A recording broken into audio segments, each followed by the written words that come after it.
So about 3 months ago, Transformers Slag broke the news that there was a possibility of Transformers Siege Hound being turned into that of Hot Shot.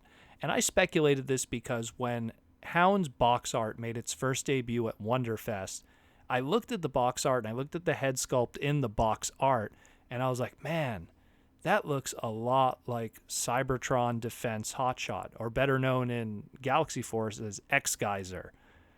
And I was like, man, like I could see that happening. I could see it being done here. And it wouldn't be the first time. And if you go back and listen to that old segment 3 months ago, where it wouldn't be the first time that sometimes we were spoiled a repaint in its package art instead of its actual product. And I was like, okay, whatever, sure, maybe it's a possibility. Maybe they made a mistake and it just looks a lot like it, and that's that.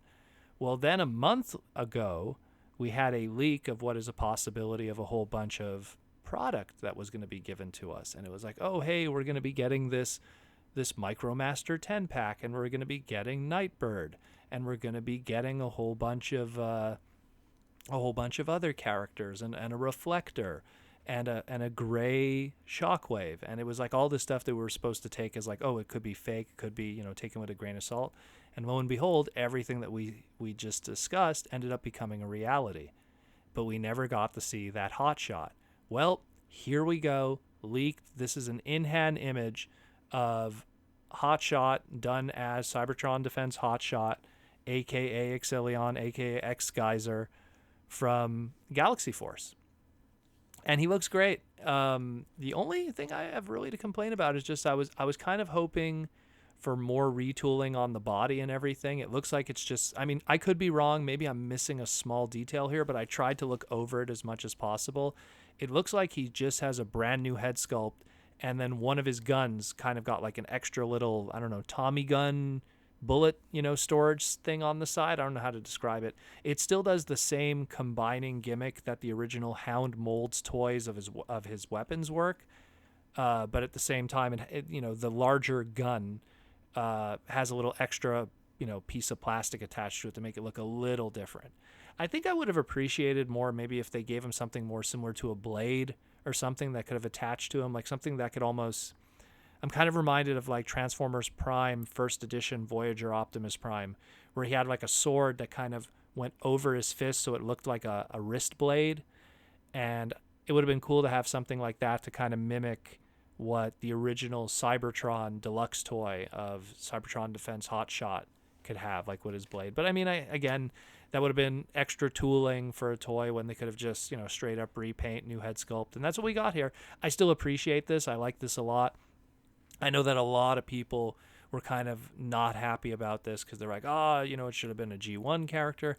And I agree with you. Yeah, okay, you do want some more G1 characters, that's fine. But once in a while, it's nice to get something from the Unicron trilogy, specifically from Galaxy Force, which is actually one of my favorite Transformer series, specifically the Japanese version.